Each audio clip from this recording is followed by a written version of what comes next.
My name is Ruffin Rhodes. My name is Renee Webley. My name is Kelli, Addison, and I have been in the field of architecture for 13 years. 12 years. 28 years. I am Black. I am a professional. And I'm an architect, and it all matters.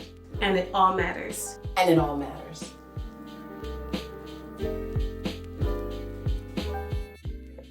Hello, everyone. Welcome, and thank you for joining us today on Inside Voices Black Thoughts. My name is Briana Johnson, and I am the co-chair of Black Architects in the Making Orlando, better known as BAM Orlando. I am also an architectural designer on the path to licensure, and I'm currently employed with the DLR Group. I'll be acting as your moderator today. And the purpose of Inside Voices Black Thoughts is a panel that provides insight into the experiences of Black professionals in the architectural industry. Our goal with these panels is to create a safe space where we can have real conversations regarding race and the workplace. Our hope is that these conversations act as a resource and guide to those devoted to diversifying our profession, but also as a platform to support Black professionals who are navigating this industry. Today we have 5 very accomplished panelists joining us for this discussion, and the intention of this session is to be more conversational. So for the first hour, we plan to allow the panelists to speak on the questions that I asked them and follow up with a question and answer session for 30 minutes to an hour afterward. This first episode, titled Professionally Black, is brought in part by BAM Orlando, BAM Miami, NOMA Orlando, NOMA Miami, AIA Orlando, and the Orlando Foundation for Architecture.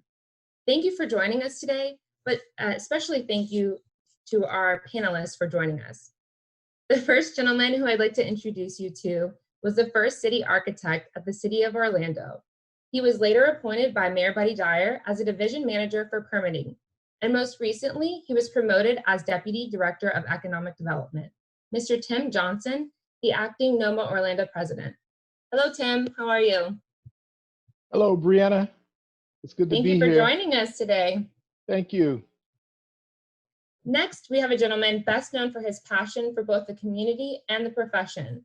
Mr. Craig Aquart is a principal at MC Harry and Associates. He's one of the vice presidents of the AIA Miami and president of SoFlo NOMA. He's also the founder and chair of BAM Miami. Hello, Craig, welcome. Hey, Briana, how are you? Hey, Tim. Great, it's a pleasure to have you here. Thank you.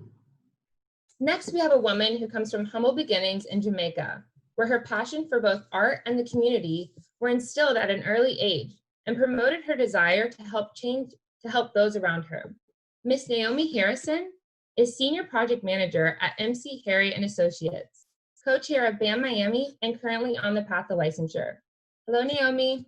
Hi, Briana. Hi, guys. Thanks for having me. It's a pleasure. Next, we have one of the 2 founders of the largest Black-owned architecture firms in the state of Florida.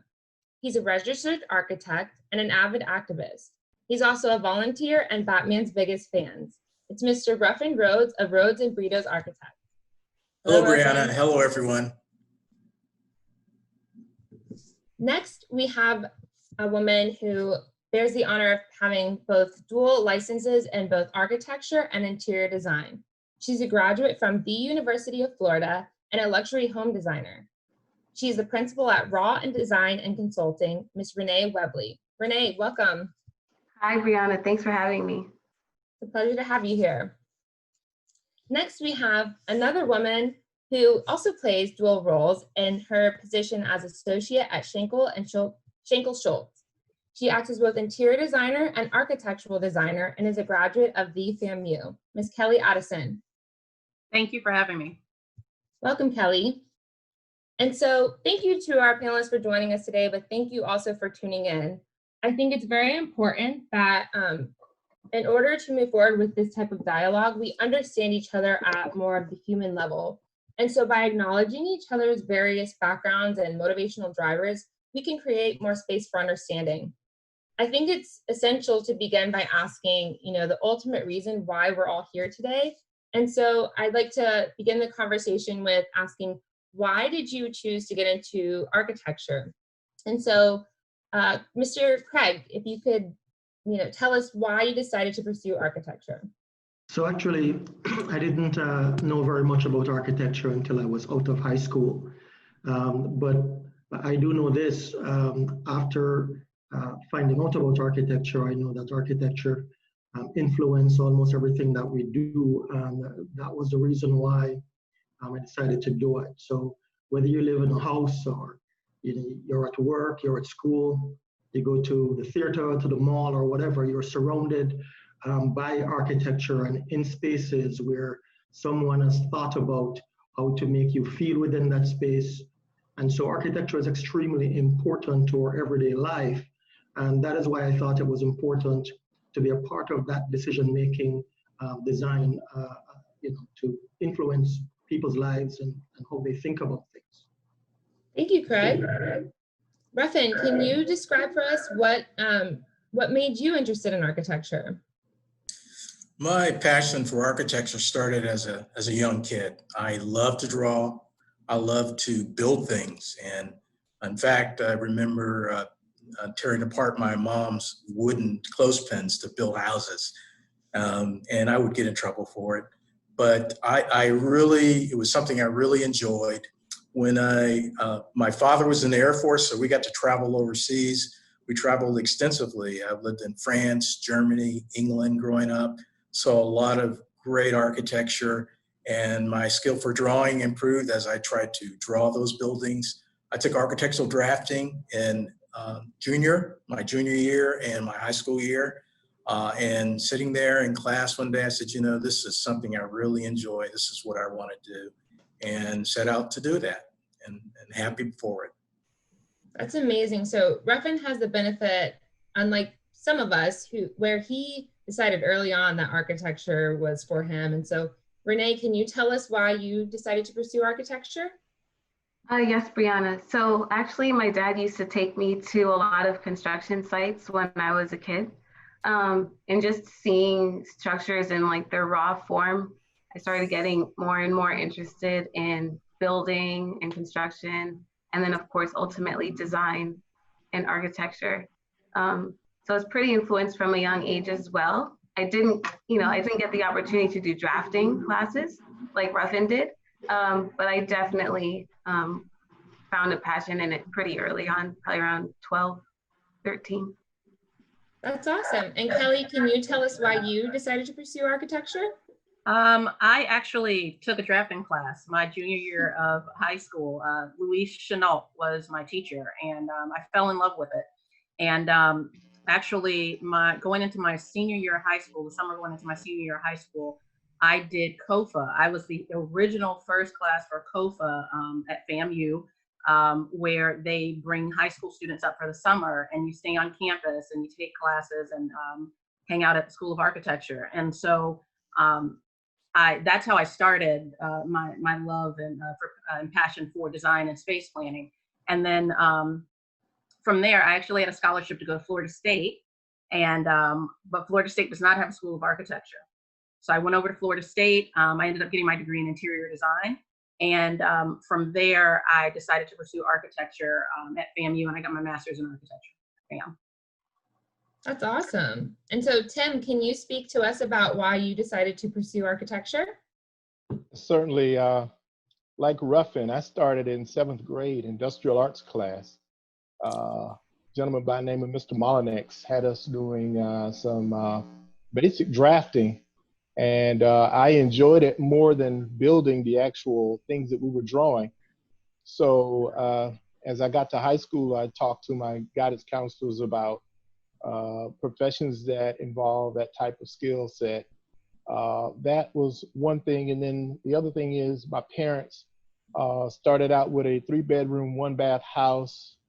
And it's like every other year they were adding on to it. Not that we were adding to the family, but they added on 6 times. And so coming home from school, I was walking through a construction site, watching these guys put things together, and it just fascinated me.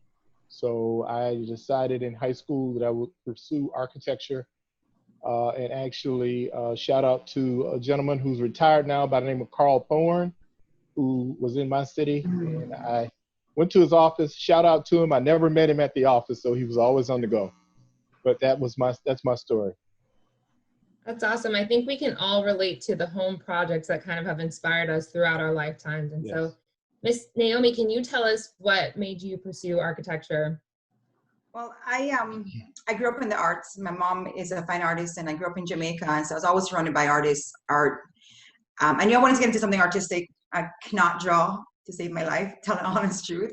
So anything I would draw would be a house. You know, I'd draw the house, you know, my house.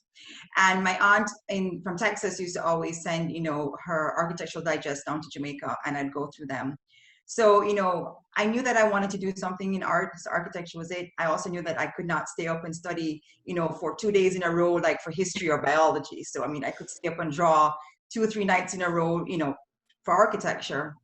And, you know, with the arts also comes patrons.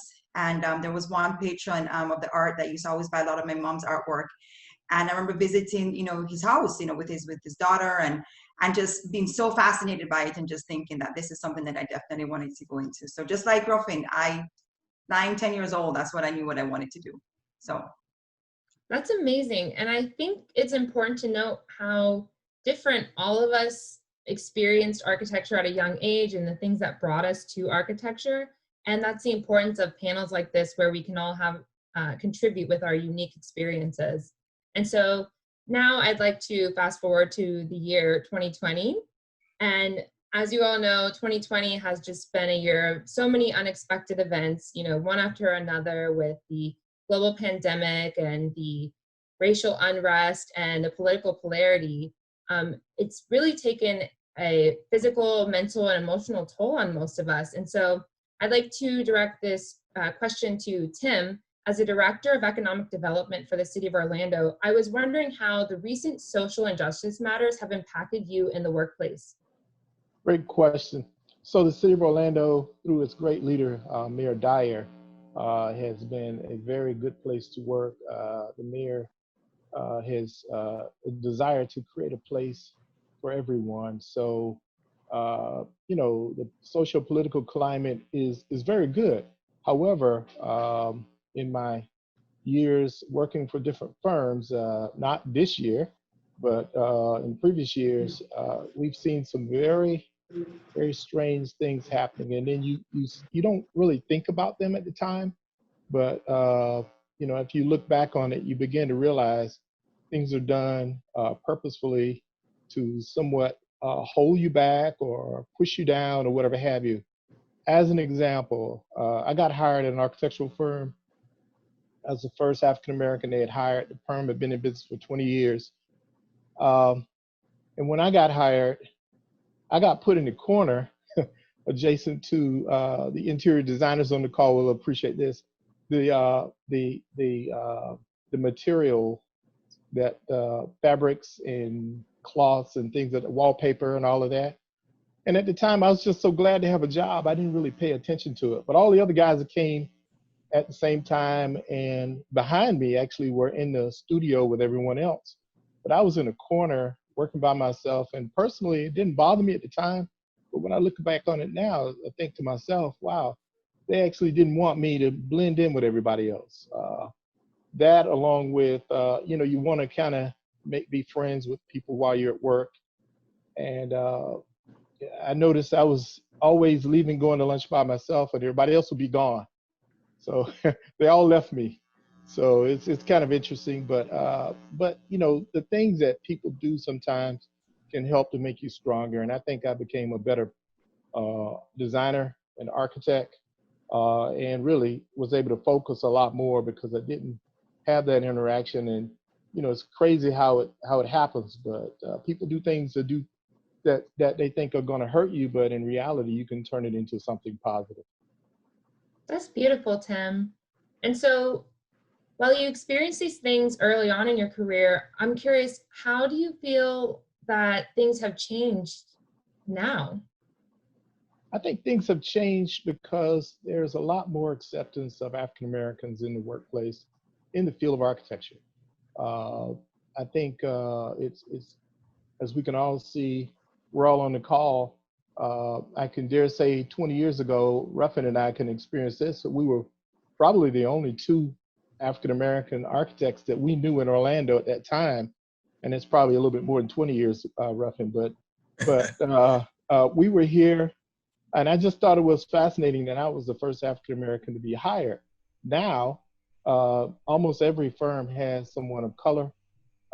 There's a lot more presence, and so there's a lot more camaraderie, and so we're beginning to be accepted more as peers now, in my opinion, which I think is great. Yeah, I think that's great too. It's amazing when we start to see the workplace that is reflective of, you know, who we are as people, and not just someone who maybe doesn't fully represent this dynamic group that we have in front of us. It's nice when we see more people who look like us, and then we can contribute to communities where people look like us. And so, as you can kind of tell, navigating these conversations for everyone in the workplace can be difficult. I think it's safe to say that, like many of our Black colleagues, when some of the social unrest started happening in our nation, they felt like, what can I do? How do I address this? You know, the anxiety started to arise within the workplace as to how we should act as both Black people and as Black professionals. And so I'm just curious, Craig, what did you do during this time? Like, how did you offer support amongst your peers?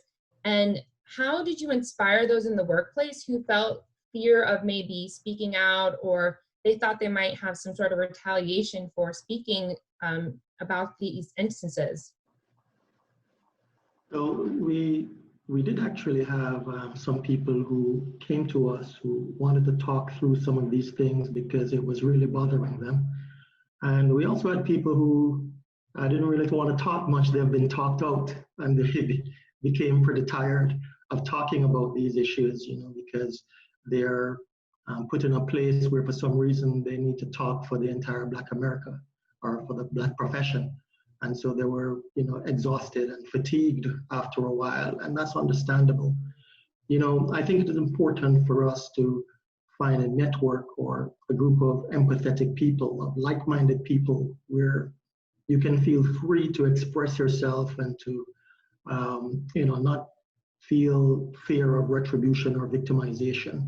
I would highly recommend that you identify groups like BAM and NOMA and AIA Miami, for instance. I find to be a very easy place to talk about these things because, you know, I'm part of them. I'm part of what makes up that. MC Harry is a very open place as well as a firm, with the majority being people of color and minority professionals. So, you know, we don't feel any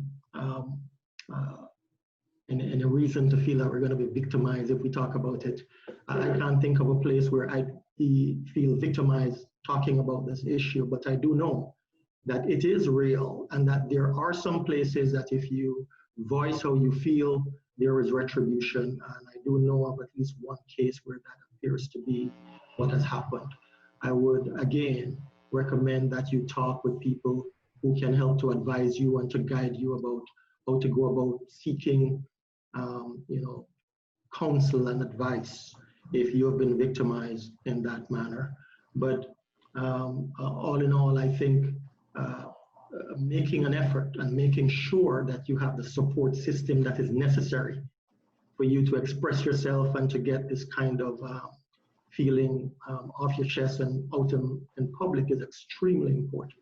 Yeah, that's a fair point. I think all of us can relate to the fatigue that we felt during this time. You know, not only were we trying to understand how we should navigate these conversations in the workplace, but we were also taking this back home with us. We lived this. It wasn't just a professional, you know, conversation that needed to be had, but we were having this in our families, with our friend groups, with our children, with our spouses, and also in the workplace. And I think, as Craig mentioned, it's very important that we had the support and feeling that our voices were able to be heard and that there wasn't going to be retaliation. Renee, how did you find support in this moment? Through talking with friends and my brother and my cousins, we actually started having meetings about what's been going on, like every 2 weeks or so. So just having support by talking to family and friends. And I know personally for me, I had lots of friends, but also colleagues reach out and ask how they can better be informed and what they can do to contribute to something that would, the Black Lives Matter or an initiative that was a Black agenda. And sometimes it's hard to find the right words. And I'm wondering, Kelli, how did you address this in not only professionally, but also in your personal life? I think for me, well, I'll say this one thing. All of this kind of happened in the middle of the pandemic, right? So we're all shut down, and nobody can go anywhere. So I think that kind of insulated some of us because we didn't have to go into the office and talk about these things. But I did have people reach out, personal friends reach out to me, people non-people of color.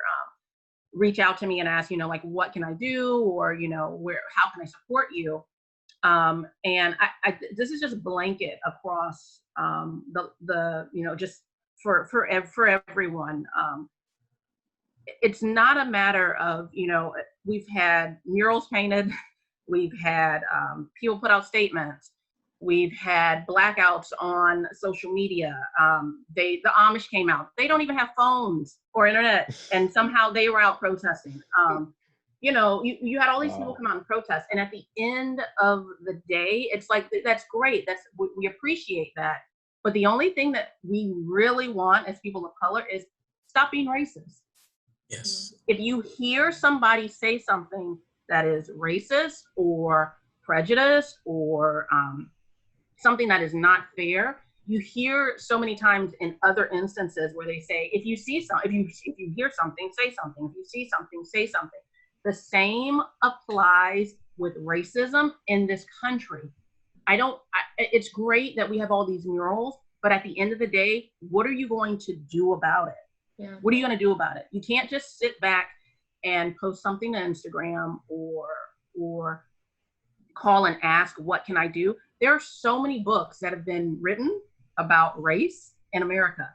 It is not on Black people to tell you what to do and how to not be racist. It is on you to educate yourself on all of this. It's been going on for over 200 years. This is not new. It's not new. So yeah, and it is very true too that look, I do see a whole lot of different people, different ethnicities, different age group, generations, and people from all different places in the United States really coming out in support of justice for all. I think that is encouraging. And I think the support that we have been getting since the brutal murder of George Floyd is something that is worth the protest. In life, we can sit back and do nothing and just allow whatever happens, or we can take our own destiny in our own hands and do something about it. I think being a part of the protest, being a part of speaking out and not be tolerant of anything racist around you is extremely important. It is not just the obligation of Black people, as Kelli quite rightly pointed out, it's everybody's responsibility. And if you sit and do nothing and say nothing, then the system that has perpetuated racism is depending on you to do and say nothing.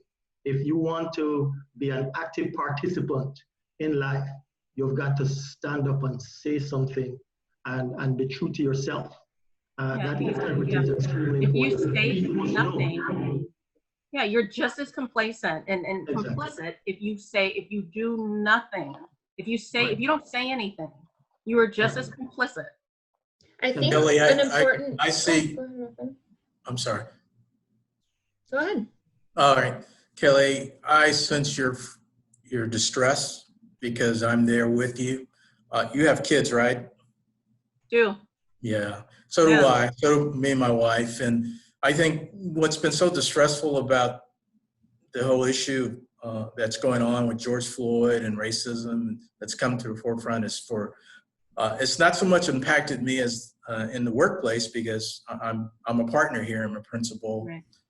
It's impacted me as a Black man and as a Black man that goes out into this community, has impacted me as a Black father that has 2 children, one with a son who is a fitness buff, who likes to go running at 9 o'clock at night. So I have visions of Trayvon Martin running through my head, and he's 26 years old, so you can't tell him anything. And so, it's just stressful to see this, and I concur. In social media is such, to me, I'm almost ready to get off of it, but it's distressing to see some of my white friends not understand what racism is, not understand what systemic racism is, and think that, well, we've had a Black president, everything is okay now, and it's not. So I feel what you've talked about. I can see your distress, and I share that, and I'm sure others do too. And so as a Black professional, we have to walk a professional life, and we have to walk in our culture, in our community. And so those are the struggles that we go through. Yeah, I don't think people understand sometimes. I say, you know, when your husband leaves the house, you don't think twice about whether he's going to come back home to you. Your son, exactly. Your son, you don't think twice about that. I said, if my husband goes, I go, where are you going? So I know how long it's going to take him to get there. And it's not from a distrust thing, but I need to know that if he doesn't make it back home in the time that I think that he should make it back home, who do I need to call and where do I need to go looking? And that is stressful. That's stressful. You know, I think it's also important. One of the things that Kelli mentioned early on to note is that we are the minority here. And so when these moments occur in the workplace or elsewhere, having allies or people who are able to help speak out with us, it helps us. Because sometimes you fear, you know, I don't know how to address this. I don't know what to say. So when everyone else educates themselves on systemic racism and the effects of it, we are supported and being equal. And so, Kelli, you mentioned this a bit earlier on. You're both a Black professional, but a mother. And so I wanted to ask you, how did you feel about some of the statements that were being released? How do you feel that this becomes a sustained initiative versus just a trend at the moment? People have to do something. And like, you know, Craig said, the protests, there are people still protesting. And that is amazing, because a lot of times, you know, a protest will start and then something else will catch wind and we don't hear anything else about it, but people are still marching and people are still protesting. There's definitely a news cycle that we have to be cognizant of, but I'd like to hear, let's see, I believe Tim was speaking. How do you feel about quotas in the workplace or EDI or equity and diversity initiatives? How do you feel that those are calls to action? What are your response to those? Okay, I don't have a problem with quotas, but I wish in the realest sense that we didn't have to have quotas. Yeah. Quotas are necessary only because just as we all understand, people are not going to act responsibly, first of all, and they're not going to be equitable. My former business partner used to say, we need some parity. We need to be able to pair up with people. And the real crazy part about this whole thing is we're not talking about substandard thinking or substandard thought. We're people who have the same level of intellect, same level of degree, who pass the same license, okay? We go through the same training as our peers, but oftentimes we're not always given the opportunities. And that's one of the things that really distresses me more than anything. We need to be given the same level of opportunity that everyone else has. And it's crazy. I called a colleague of mine the other day and basically said, you know, I see people getting projects and they're not even working to get them. They got them because they knew someone. And the problem is we just don't know enough people to get into these places. Now, I think all of what we're talking about here should encourage all of us to continue to move forward and get into places where we can help with the decision-making process and allow there to be some equity as opposed to having to have something that really was set up to help bridge the gap. You know, but it's had to bridge, we talked about it earlier, fatigue. You know, how long do we have to have those types of programs? Yeah, absolutely. And I think all of us can attest to, you know, it's not what you do, but who you know in many instances, specifically in business and architecture. And so, Naomi, I know that volunteer is a lot of the keys to your success. Like you are very in your community and involved with community efforts. And so to reiterate Tim's notion, you know, talk to us about how important it is to be involved and connected to other Black professionals, both in the architectural world, but, you know, in our other circles. Well, you know, I've always been involved in the community, just a passion for serving, for giving, for, you know, community. And BAM Miami and NOMA have really fed into that passion in many similar ways, but two very distinct ways. So like in BAM, you know, I was giving, I was teaching, I was inspiring, I was encouraging, and I was also learning, because at BAM I learned a lot. I learned a lot about myself. I learned a lot about, you know, our communities. I learned a lot about architecture. I mean, more so I think that I learned actually in college, because, you know, you're making all these workshops for the students and so forth. But I also felt needed, you know. Whereas NOMA was my community. It is my community. It's where you can go to you know, vent, be with people that are just like you. And, you know, just to be around those who also want to give back to the community. Then, of course, you know, that was kind of more compounded with, you know, the whole very visual, because racism has been going on for a very long time, but now it's just very visceral. And it was a place for us to, for me specifically, to just, I remember once I just turned, you know, went into my phone and, you know, the chat group that we had with NOMA, and I just lit, you know, this whole long venting session that I just wanted to do, because again, I was tired, I was angry. I have a 20-year-old son, you know, I'm the same way, Kelli, with, you know, your husband, you know, it's not because I want to be controlling. I just want to know where he is at every single time, you know. So being in the community really, really helps in that way. You know, it's the planting of the seed. It's taking root in our base, because obviously you can't have a diverse architectural field if you don't let people know about it, you know. So a lot of these kids that we speak to, they don't know nothing about architecture. So how can they try to attain something that they don't even know about? So, you know, yes, it's all well and good to want to keep them when they go to college, but in college you already knew about architecture because they got there. So if you go to the base of it, and that will be something that will start to change the diversity in the profession, and then start to build the communities around us once they realize that they, you know, will be able to make those decisions on the communities that they live in. And so it's very, very important. And in NOMA, we also have a pool of people that we can coerce, or they can see what we're doing, and then they become volunteers in BAM and volunteers in the community. So it's a real domino effect of just making sure that the word gets out there. You know, a Black kid can aspire to be a president because they've seen it. They can aspire now to be an architect because they've seen a Black female architect in front of them, a male architect in front of them, and then they can just say, wow, I want to go and do that. Absolutely. Yeah, just so that everybody knows, the BAM program is the Black Architects in the Making program.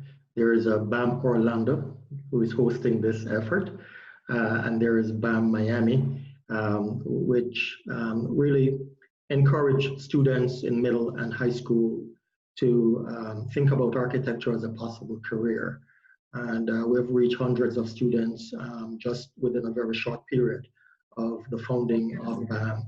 Thank you to all of the Black professionals who have stepped up and realized that we need to get the message into our communities of color to, first of all, inform students about architecture, as Naomi mentioned, because how are you going to be something if you don't know about the thing? And we believe that after planting these seeds in another couple of, another decade or so, we will definitely see a tremendous growth in Black professionals, because Black students are finally hearing about architecture. NOMA also have the Pipeline Project, which is an extremely good project program. The BAM program supports NOMA Pipeline because we're at the same aim and the same objectives. And Very we believe, symbiotic. yeah, you know, if we as Black professionals realize that we have a responsibility to reach down the line, you know that we are architects, we need to have that responsibility to go back into our communities and tell other students about what we have learned, how important our profession is to our community. Why should our community be the community that does not have, you know, the kind of governmental input in it? Well, because we don't have a lot of people who knows about the importance of architecture, planning, and community development. Mm-hmm. If we did, we'll have more people in town hall talking about how important it is for the government to invest in our community. And Absolutely. We need to be around the table more often as well. We need to make sure that we as professionals are not just going to work and going home, going to work and going home. We know more than ever of a responsibility to be an active participant in the future that we want to see for our children. You know, we can't expect others to do it. We must do it. But it can't just be us, though. I mean, it has to be the profession. The type of decisions that are important. Right. Absolutely. Briana, let me take another step. Okay. Craig just touched on it. Project Pipeline is doing a national project pipeline in the next few weeks, and I would encourage people to go out, Google that. But Project Pipeline is a branded item that NOMA does and has been very, very good. It's supported by, I think, General Motors and a couple other corporations, and it's very similar to what BAM does. And so we're in Orlando. We're planning to work together collaboratively, BAM and NOMA Orlando, on a Project Pipeline BAM session, so that we can have maximum output. Craig is absolutely correct. We need to give back to our community, and the way we give back is by encouraging youngsters who came up like us to understand what architecture is and be encouraged to be a part of that organization. Let me say one more thing. When I came to Orlando in 1988, May 1st, 1988, I got hired on the spot, first job I interviewed for. My buddy Ruffin had agreed to help me get an interview at his firm, but he didn't have to. I got the job, the first interview. And I recently passed 30 years of that date. And on the 30th anniversary, I called the guy that hired me, and I said these words to him. I said, "Do you recall what today is?" He said, "No." He said, "Is this another prank?" I said, "No, it's not a prank. I'm calling you to thank you for taking a chance with a young Black guy who you did not know 30 years ago. And I happen to be the first to join your firm, but please don't let me be the last, and I will encourage you to bring in more African Americans." And he said, "Thank you." He says, "No one has ever called me to say that." And I did that for the very reason of letting him know that I recognize the fact he took a chance with me. And I appreciated the fact that 6 months after he hired me, Ruffin, he came to me and said, "I'm ashamed of what I pay you." I said, "I am as well." Oh, don't get me started on that. Yeah, and he paid me. He came through, and I was like impressed by that. But the point is, you know, he took a chance, paid me low. I took the job. I worked my butt off, and I proved to him he did not make a bad investment. And as a result, he decided to give me more money, which I thought was great. But at the same time, I continued to press, and you knew my work because I put things out. I just got it done. And I'm that way today. I try to do my best at everything I do, not only because I'm an architect, but because I'm a person. And I don't want to be looked at as a Black architect. I want to be looked at as an architect. And that's the way. Tim, what's encouraging is that there's more support now than when we first came to Orlando. Yes, absolutely. I mean, we essentially only had each other. I mean, yes. I came first, and then you came shortly thereafter. Right.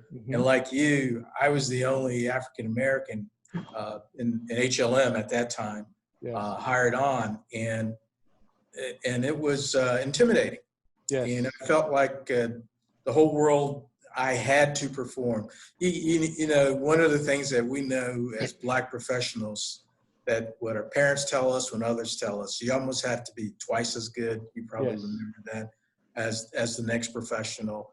And I think that we sometimes put that pressure on ourselves, but in reality, it is true.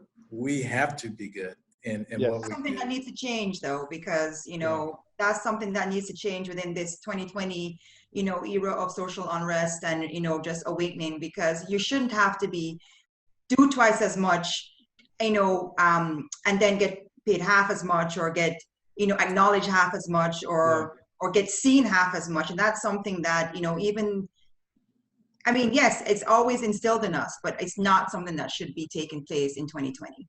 We should just. When I hire, I'm sorry, Briana. That's okay. I think it's important, all of these topics, but I also want to remain, you know, within our allotted hour.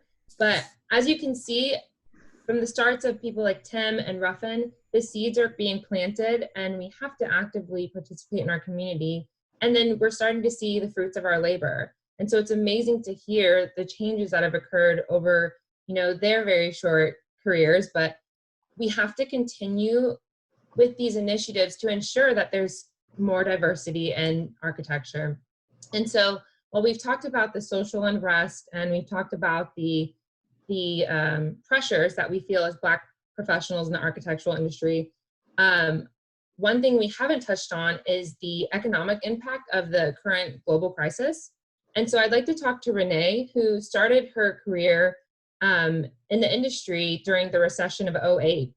And while it was hard for many to find work in the industry at that time, as it is now, I was wondering how race played a role in you making the decision to create your own architectural firm. Yes, Briana. So I was actually working for a firm around that time. And then of course, layoffs started happening. And I was actually laid off in the second round of layoffs. But the interesting thing was, after they laid me off, about 3 days later, they actually called me back to come back as a consultant to finish some of my green building projects. But in doing that, they were also using me as an MWBE consultant, you know, so they can get participation points for the projects that we were working on with the school district at the time. So I took that opportunity to start my own firm earlier than I originally planned, because I probably planned it, you know, maybe to be like in my 30s. And I actually ended up starting around 25 or so. But yeah, it definitely led me to starting it a lot earlier, but I think it was like a blessing in disguise, you know, to be honest. That's amazing. Can you talk to us about being a minority-owned women business? So I'd say it has, you know, it has its challenges, but, you know, you have to meet everybody with, you know, a smile on your face and just try to prove yourself all the time. Just do your best work. Just always, you know, sharing my work with different clients, or, you know, just trying to prove to them that I can handle their project. You know, sometimes I do think it takes a little bit more convincing. You know, I show up at their door, or their project, or, you know, whatever project we're working on. And if somebody just hired me from the internet or based off a referral, they might not know what I look like. So I think sometimes there's a little shock value. They're like, oh, okay. But, you know, I am licensed and I can do just as good as anybody else. You're fully qualified. Yeah. Yeah, absolutely. Ruffin, do you feel you have this similar experience with being a minority-owned business? Yeah, my partner and I, Max Brito is my partner, FAMU graduate also. Max and I, when we first started our firm, we made a decision to not market ourselves as an MBE firm. We said, you know what, we love architecture, we love creating spaces, we love creating places, and so that's what we're going to market ourselves as. And so one of the ways to get presence was to compete against the large guys. We knew how to do certain market sectors. We knew how to do some schools. We knew how to do work at the airport. And so we would often compete against some of the larger firms to really get our foothold. And quite honestly, were we ever turned away because people had doubts about us? I'm sure. But there are clients out there that gave us a chance and we perform. And so 25 years next year that we'll be in business. So we're really, it's a great milestone. We've grown from 2. We started out in Max's house, and he had me renovate it and fix it up. And then we moved out shortly thereafter. And now we haven't arrived, but I do feel like the Jeffersons to some extent, in that we've come a long way. We're very proud, and we've got a fantastic staff. I'm not trying to build a commercial for our firm, but it just started out with a belief in ourselves, a belief that no one's smarter than us at doing things. We're just as smart, and we can do it. And that's how we did it. And so we're very proud of that. And we've grown to almost 50 people. So Briana, let me add to what Ruffin just said, because the other part of the story is I did the same thing. I started out on my own after Renee, similar to you, got laid off, and started working for a firm out of town that had an office here. And I had one of their partners saying, yeah, we're going to bring you on full time. The other one kept saying, no, we're not doing that. And he happened to be in their office, their main office. So I had more belief in what he was saying than the guy that was working with me. Well, turns out they moved. And when they moved, I moved. I just left them. I walked out of their office, and they kept calling and saying, when you coming back? I says, I'm starting my own thing. I don't need to be with you guys. I'm on my own. And they couldn't believe it. And so I started right here in my home by myself. And then I hired one guy, and then we moved into an office. And fast forward, we got up to about 15 people at one point, and just decided that it was way, way over my head, because as a single practitioner, it was a little rough. But Max and Ruffin, they got a taste of that at the very beginning. Yeah, and then we collaborated on the FAMU College of Law, which I thought was good. That was a really, really good project. So, but I'm happy for them. We're all classmates, happen to be. You know, that hasn't come out yet either.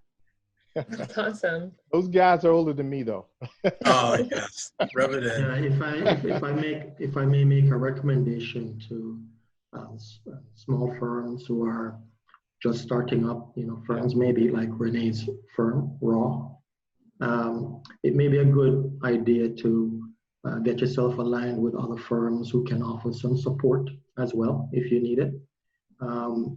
I happen to be part of a firm, MC Harry and Associates, that I was lucky enough to ask to be joined, as part of partnership by 2 gentlemen who gave me a chance. And the firm is 60 years old, but it offered mentorship to a lot of its employees, Naomi, myself, and others. My partner, Lorda Solera, and I now own the firm 50-50. The firm is, public sector and doing very well. We do offer mentorship to smaller firms. And Renee, we'd be happy if you would be able to, if you need, some type of mentorship, or if we need help, if we can call your firm for help, we'd really appreciate that as well. Oh yes, I would love to help you guys and get some mentorship as well. Thank you. That's amazing, making connections here That's live. how you do it. Yes. Yeah, absolutely. And so I think another important thing to note is, we want to encourage the alignment of bigger firms with more support, but BAM Miami and both BAM Orlando are supported by local arts initiatives. So BAM Miami is with which MCAD? Yeah, the Miami Center for Architecture and Design is our home office. That's amazing. We do collaborate with AIA Miami, but primarily MC Harry and Associates staff BAM pretty much, with help from local minority architects as well. We do get support from all corners, to be honest with you. Yeah. And we believe that the combination of AIA Miami, MCAD, NOMA is extremely important. That allied relationship is what I think makes us strong and will make us stronger as an industry. Absolutely. And FAM Orlando is supported by AIA Orlando and the Orlando Foundation for Architecture. And also our hopes is to eventually work with the Orlando Museum of Arts, but it's nice to work with previously established entities who might have a broader scope or a broader outreach that we might not have being a grassroots initiative. Let's see. Hey, Briana, if I might, Yes. let me chime in, throw one more thing here. Also in alignment with this discussion we're having tonight, AIA Orlando is planning, and I want all the callers, everybody on the call to know, there will be a panel discussion called Creating a Healthy and Equitable Firm Culture that will follow this session. Briana happens to be on that, Ruffin and myself. So AIA Orlando will be advertising that shortly. I just want to make sure everybody was aware of it. Thank you. Thank you, Tim. And so I think what we can note here today is that it's a delicate balance embracing being a proud Black individual. I believe Ruffin noted in his promo video that he was Black, he was an architect, he was a professional, but that all of it mattered. There wasn't one thing that labeled him. He was all of these things, and ultimately he's just a human who's looking for mutual respect from his peers. And so we want to thank all of you for joining us today, but I think we're a bit early. If anyone else has anything they'd like to discuss for the last 10 minutes, we can move into questions after that. I wanted to say that, all of us have spoken about, volunteering and community, and it has to not just be the same people, because, sometimes I have this, it's just like this inside core that just says, okay, fine, I have to volunteer, I have to do this. Even the days when I say, you know what, I can't do another more volunteer, but I'll just still say yes. But we need to have more of us in the community doing this. You can't sit back and say, well, this is a white male dominated profession, and then just sit back and do nothing about it. You have to be active. You have to be involved. It's just like, with what's going on in our nation. You can't sit back and go, okay, well, fine, the people who are protesting are going to be the ones that are going to make the change. You have to also do, you may not be able to go out and protest, but you can go and do so many different things, And so it's just really getting involved in your community, in your office, making sure that the person who is sitting back quiet and not saying anything too much, you take them under your wing, you help them, you mentor them. You don't have to be part of an organization to mentor. Naomi, you hit the nail on the head. Yeah. We all have, each of us has a different personality, and it takes an entire community. You may not be the person that likes to go out and protest, or you may not be the person who likes to talk about this very uncomfortable and fatiguing subject. But we all can do something, and I think the onus is on everyone on the call to do something and not just sit back and not do anything, because if we do nothing, then we end up with the same Kool-Aid, right, Kelli? We need to change the flavor and make sure that there is some progress and things are getting better. And let me be candid and honest with everyone. Architecture will be a better place. Architecture will be a better place and a better profession if there were more inclusiveness. I think the only other profession I can think of that has this small population is the medical profession. There are very, very few Black doctors. But I mean, if you start thinking about how many African-American architects there are in America, I mean, the number is very small. And so it's our job. We have less than 3% Black architects in the United States. Right, and doctors are less than 1%. So we've got a job to do in our profession, and I think all of us collectively can get it done. Well, Tim, it's funny because I'm encouraged in some ways because been in business 25 years, we often get calls from parents. Hey, my kid is interested in architecture. Yes. Can they come and job shadow? And up until the pandemic, we would get calls every other week. And many of these calls are from Black parents. I sense the word is getting to them. Yes. I didn't have that opportunity. Yeah. I had never, in fact, I don't think I met a registered architect until I met Carl Thorne at the time, because, and that was after I graduated college. Now you can't walk through Orlando without tripping over one. So and that's a good thing. But that's not enough. That's not enough. I agree. It's not enough. And so, but I am encouraged when I get calls from parents who say, "Can my son or daughter come sit with you?" They're thinking about architecture. Yes. And we move them all around. And I agree with Naomi. Community involvement is important. That's something that's important for us and for the partners in our firm, getting out there and being involved in the community and making a difference. So yeah, I want to underscore this issue of diversity in our profession. Not only do we have less than 3% Black architects in the United States, but we have less than 500 Black female architects. Yes. Imagine that. We have over 100,000 registered architects in the United States, but yet still we have less than 500 Black female architects. That number is a big issue. Yes. If you look at the music industry and how that has impacted the world because of the diversity of the music industry, you will realize that architecture is missing out on something extremely important. That diversity is what makes us great. That's right. Yeah, I'm always looked at as, people ask me every day, somebody asks me, "Oh, well, what do you do for a living?" And I tell them, and no matter, it's almost like I'm a unicorn. Like people go, "Oh my God, really? You're the first one I've ever met." And I'm in my mind, I'm like, "Well, what rock are you living under?" Because all the people that, not to say all the people, but the people that I'm around, I can name so many on my hand. My fingers and my toes. I'm like, well, I know this person, that person, this. But it's almost like I am a unicorn out here. People are amazed every time I say it, and I'm like, it is 2020. It shouldn't be this way, but it is. I agree with that. I think this leads us into one of our first questions here. We were talking about the percentages, so I believe it's actually closer to 2 at this time, 2% Black architects, and then like Craig mentioned, under 500 women who are licensed. And so one of our questions was geared toward the women on the panel, and they asked, how do you deal with the perception of being a Black woman in a predominantly male, white-dominated profession? I'll say for me,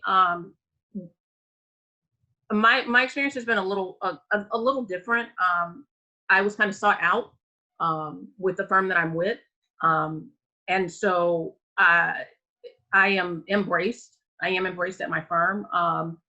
But I do notice when I'm on a job site, I am the only woman, and I am the only Black woman on a job site. But also it's kind of fun, it's intriguing because men will listen.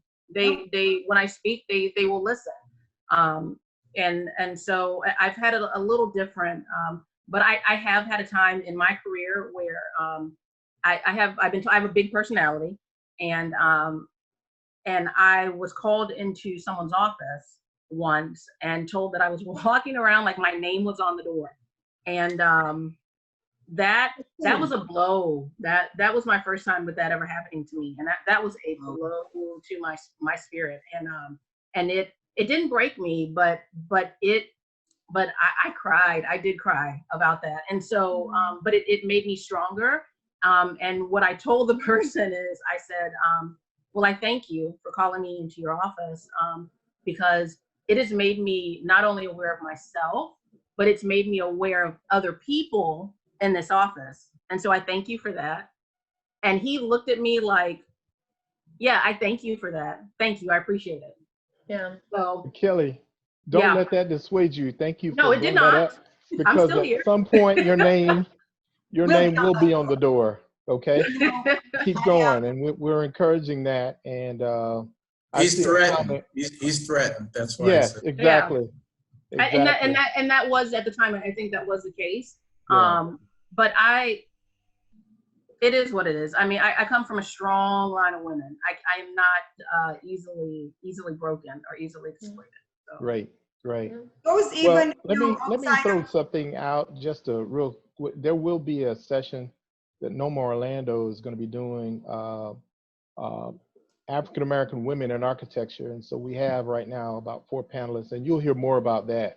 We're going to work with BAM Orlando, but we're putting that together now because we want to draw attention to the fact that there's so few African American women who are licensed in this profession. Just a side note, we live in Orlando, but in Jacksonville, they've got 4 licensed African American females. And I think we got to do something about that, right, Briana and Kelli?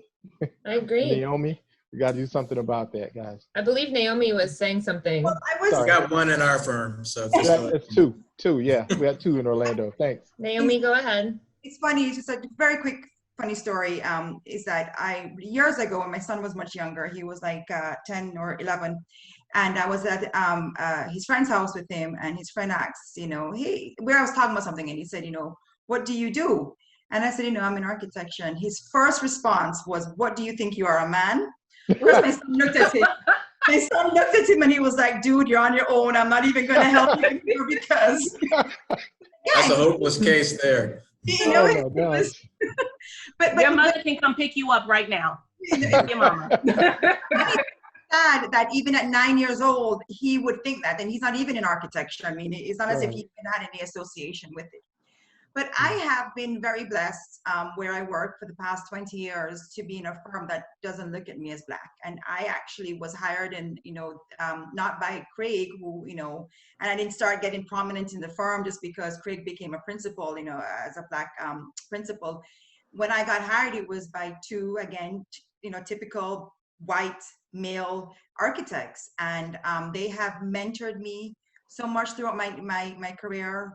I owe so much to them, not because they were yes, of course, they give anybody a chance coming into an office. That's what you do when you hire somebody. But the atmosphere that in our office, you're not looked on as woman or Black or white or whatever. You're just working there, and I've really been blessed with that. It's really when I started working with BAM that it was an eye opener for me. As I said, it was an education earlier. It was an eye opener to the dismal, percentages. And that's why I know that it is my mission to also, become licensed so that thing the needle that is stubborn, we have to push the needle.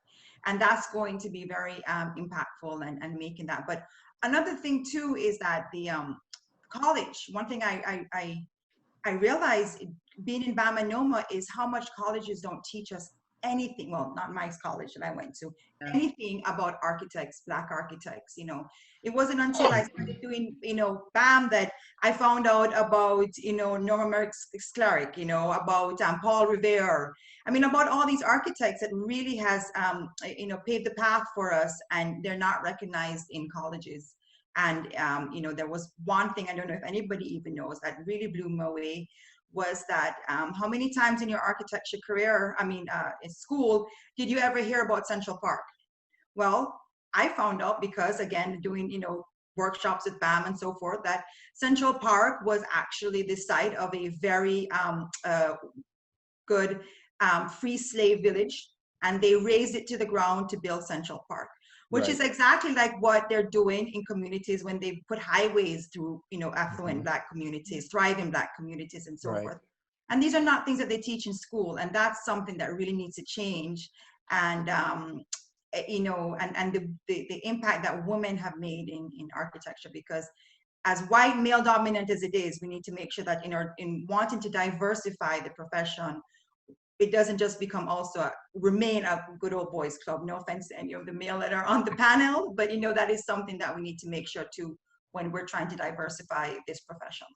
I agree with Naomi. I feel like I've had the benefit of always being embraced and supported and encouraged by my professors and my seniors who, no matter what I look like, they've promoted me. And so I'm very fortunate in that regard. But you kind of touched upon some of the history that we may not know with our architectural education, like the Central Park Village that you're speaking of and other Black communities. But can anyone here speak on how we as designers also need to be forward thinking about the way that we are designing for the Black community to offset some of these other principles that occurred, with redlining districts and, the beginning of our nation? how can we as designers start to kind of change the results of systemic racism? It's Let me chime in there Ruffin? real quickly. Tim and I, Kelli, we're part of an HBCU, Florida A&M University. And what I appreciate about Florida A&M, I'm from a little town called Apalachicola, Florida. That's where we grew up. And speaking specifically to your issue that you raised, Briana, there's a district, black district in Apalachicola. It's called The Hill.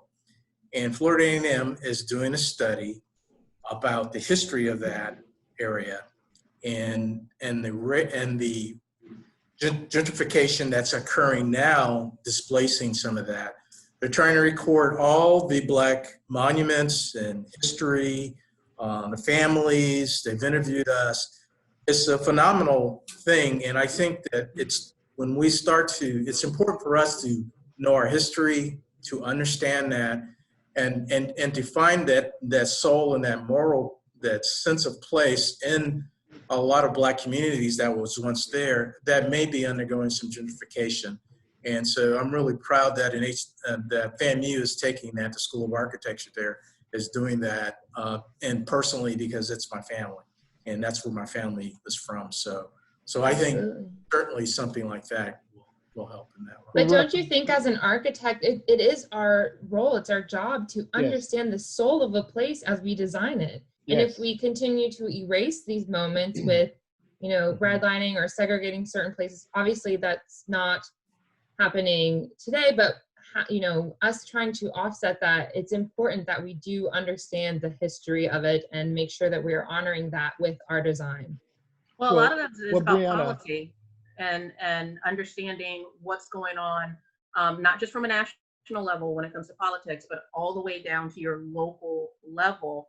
And Absolutely. Getting involved, seeing what's happening on the local level, seeing what's happening on the state level, and then understanding what's not happening on the national level. Because we can all vote, in national elections, but if you do not vote in your local elections and understand who the decision makers are at the local level and how your tax dollars are used in the local level, then you can't really affect change in your local community. So you have to know what's going on with the planning department.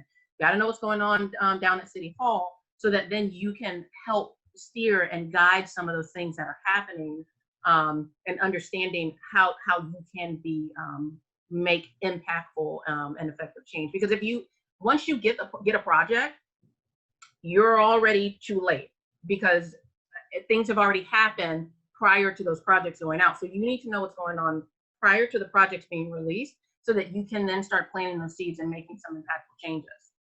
Well, let me add to what both of you all have said, Kelli and Ruffin. I think it's important for us to understand as architects, our role as architects, first of all, and as quote unquote historians. Ruffin, you make a good point. Back in your hometown, there was a Black neighborhood going through gentrification, and somebody's doing a study of it. I think it's important for us to do that wherever we are residing. We live here in Orlando. There's a Black community that feels like it's going through gentrification, and so it's important for us to understand and know some of the history of that place, so that we can have an impact. I will also add that getting involved with the decisions that are being made in those communities is very paramount, because what happens is if no one speaks up, nothing happens. I'll give another shout out to another colleague of mine and another mentor, Ron Frazier, who's in Miami, who's a retired architect. Ron embraced a community south of Miami called Goulds, and he would go there and spend time just doing work just for the community with just different community groups. He inspired me to do the same thing. I started getting involved with a little community here in Orlando called Zellwood, only to find out that they didn't have ample services, no water, no sewer. And at that time, the reason they couldn't get water and sewer is because they had to bring the water and sewer through a white community that did not want it. And so I got involved, and started, this was when I was in business for myself, started getting involved and asked the district commissioner to support it. And unfortunately, he did not support it, but I will say that the Black commissioner at the county level supported it, even though it wasn't in his district. And so we have to speak up and use our voice in a positive way and understand that we are change agents. Again, we can change this and we make the profession of architecture better. We really do. And so it is important for all of us to embrace that concept and realize that we have a voice and we are change agents. Yeah, so I think we all agree we should think globally, but act locally, right? Yes. So the next question we have, is directed at Renee. Someone was asking, how did you start your firm so young? And I know you spoke to us about it being kind of a transition and being laid off, but can you talk to us about maybe your licensure experience and, starting your own firm? Okay, sure. So actually, what I forgot to mention earlier was when my firm, or my old firm, when they had hired me back as a consultant and I started my own firm, I actually took the opportunity at that time to start reaching out to everybody that I used to work for. So I reached out to all of my old bosses or past interns, or, mentors, everything. And I actually started picking up little jobs here and there because at that moment, a lot of people weren't hiring employees, but they were okay hiring an independent contractor, to work on a project here and there. So I actually took that opportunity.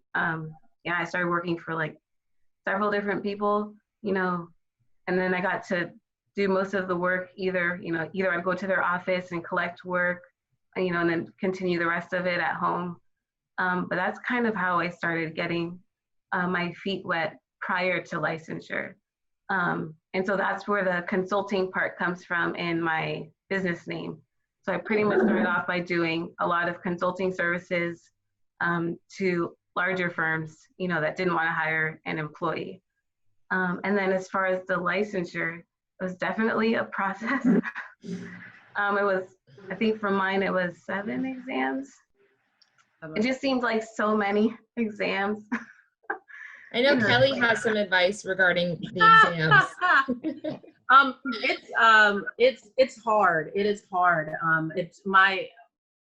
People are all, if you're not in the profession, it's like people are like, you just need to hurry up and get licensed. It's like people don't understand the process and what it takes. And then if you layer on being a mother with that, and then layer on as you matriculate through your career, and you're given additional opportunities and additional responsibilities, your work does not lessen and your load does not lessen. And so it's finding a fine balance between being a mom and being an employee, because my kids do not care that I have a deadline. I don't know how many times I've said during this pandemic, Mommy has a deadline. I need you to go. I got to get something out. And they're sitting here looking like, right, but are you going to play with this Barbie with me? Because I don't know about this building, but what I do know is that I got a Barbie dream house and I need you to play with me.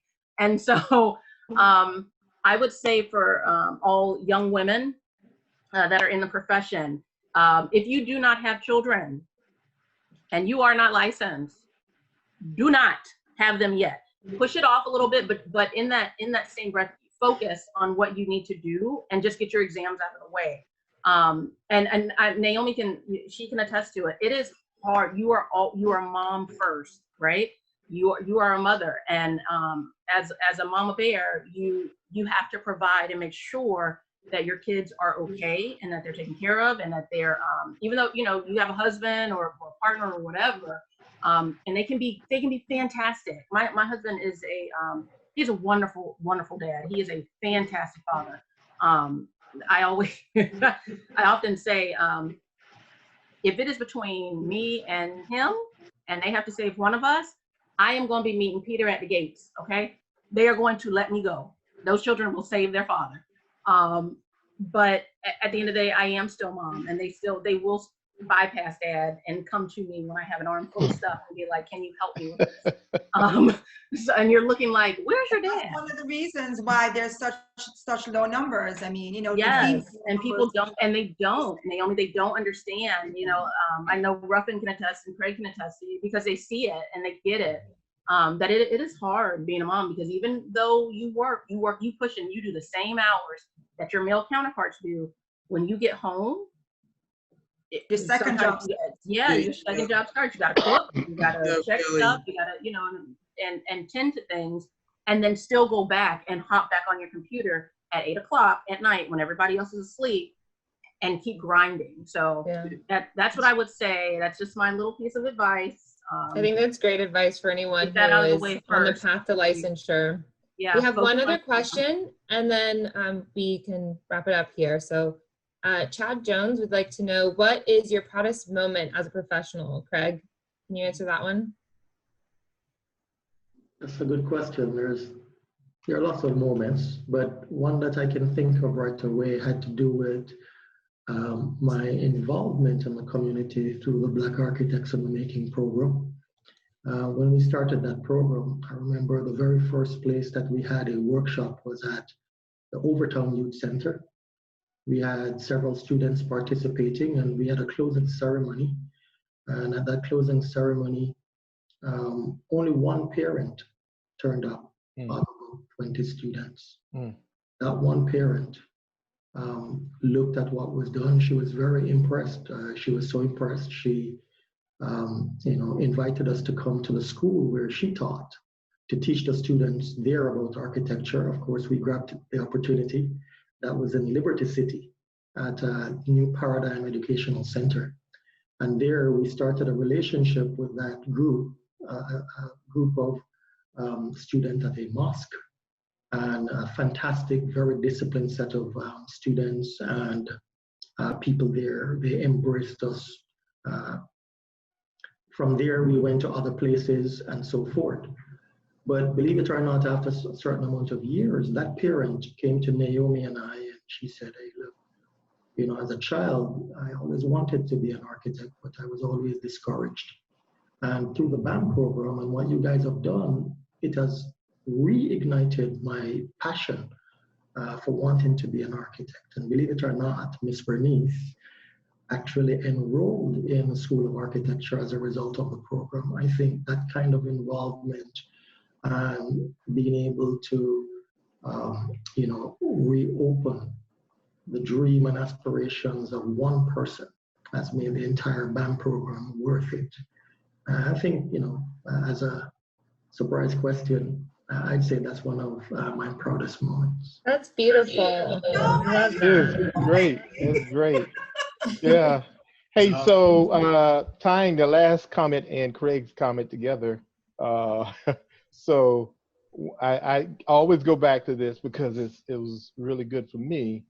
But I passed the exam on a Thursday, and my son was born on Friday, the very next day. So I didn't get a chance to celebrate very much passing the exam. But I will tell you, Craig, you're absolutely right. My proudest moment is inspiring young kids to become architects. So I'm a part of a mentoring program at one of our local high schools, and I'm proud to say that from that program, we've had 3 African-American students to go on to college and graduate in the field of architecture. One of them's wife, and he's probably listening in tonight, is Ricardi Volsi. This is through a program called Project Success with 100 Black Men of Greater Orlando. Ricardi is on the line. He and his wife. Another FAMU graduate. FAMU graduate, and they live in Pittsburgh. So hello, Ricardi. But I've had 2 more since then, and so I'm really happy about that. And I think, again, we need to be seen and be more visible because there are people out there who have dreams and aspirations of being architects. And one of our mottos is, they will be what they see. So we have to be more visible as architects.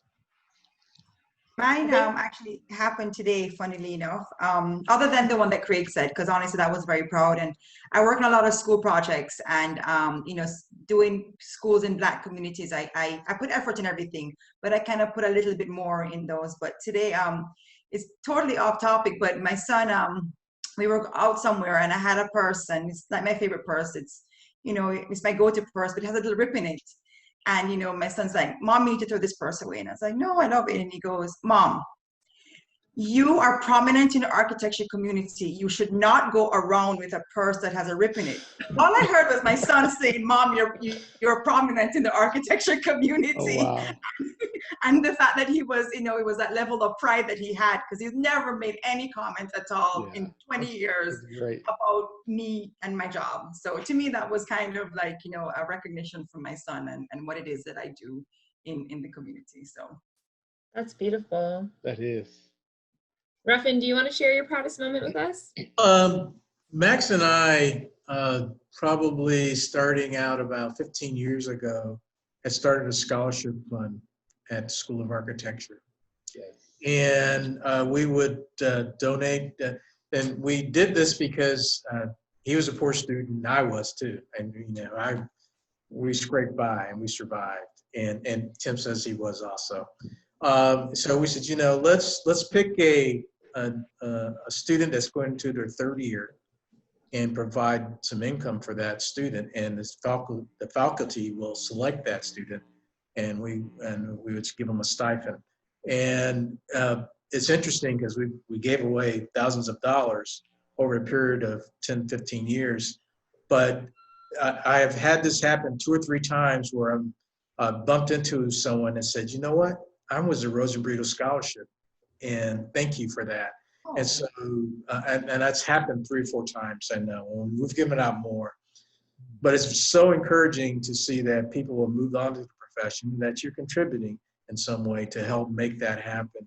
And so giving back, whether it's monetarily or as a mentorship or helping others, is something that's very important to us. And the second thing that's always encouraging is, and this is more of an architect thing, is when we do a lot of schools, we do a lot of community centers. When those kids walk, especially in poor neighborhoods where they went to school in pretty dilapidated facilities, as best that could be taken care of, when they walk into a new building and you see the excitement on there, that reminds me why I'm an architect. And they're running around, look at the room, wow, it's huge. Those type of things really help drive my passion. And I say to myself, it's great to make a difference in a community. And so. Yeah, we actually have one of our attendees who said he received your scholarship. So that's awesome. Yeah. And so I think that, this is a great time to wrap it up. And I just want to thank everyone for attending, but also thank you panelists for sharing all of these moments with us. And while these dialogues are super important and it's beautiful that we're sharing these experiences, equally as important is having purposeful action.